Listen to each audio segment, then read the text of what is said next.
सकीना music Parvati Nagar Mahakal.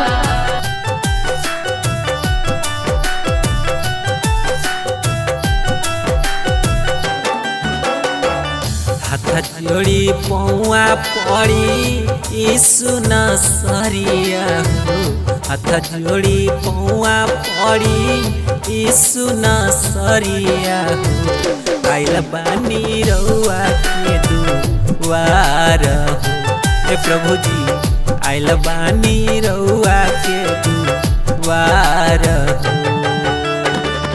12 बरिसवा के एकलौती बेटिया हो। 12 बरिसवा के एकलौती बेटिया हो। खटिया पर पड़ल है बीमार हो। हे प्रभु जी परिदान तनिका उपकार हो। हे प्रभु जी आइल बानी रउआ के दुआर हो। मिक्स बाय पिंटू राज।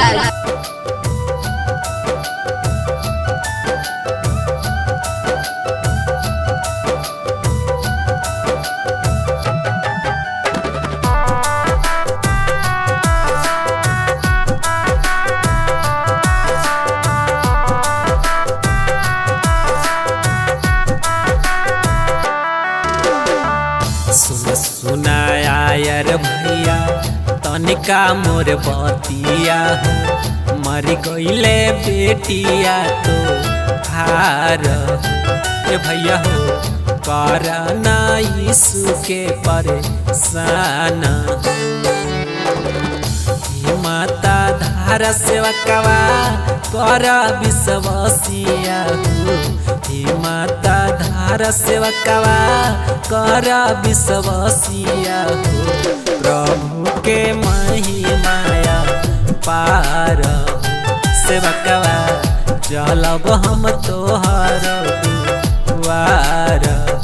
सेवकवा चलब हम तोहर दुआर हो। सकीना म्यूजिक पार्वती नगर महाकाल।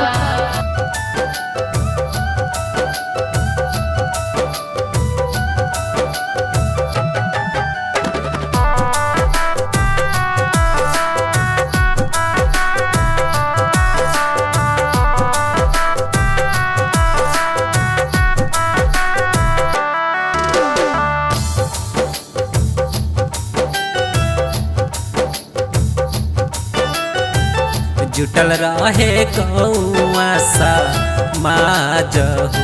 ए भैया हो रोवत रहे पूरा परिवार हो। हथवा पकड़ी यीशु बेटी के उठावले हो।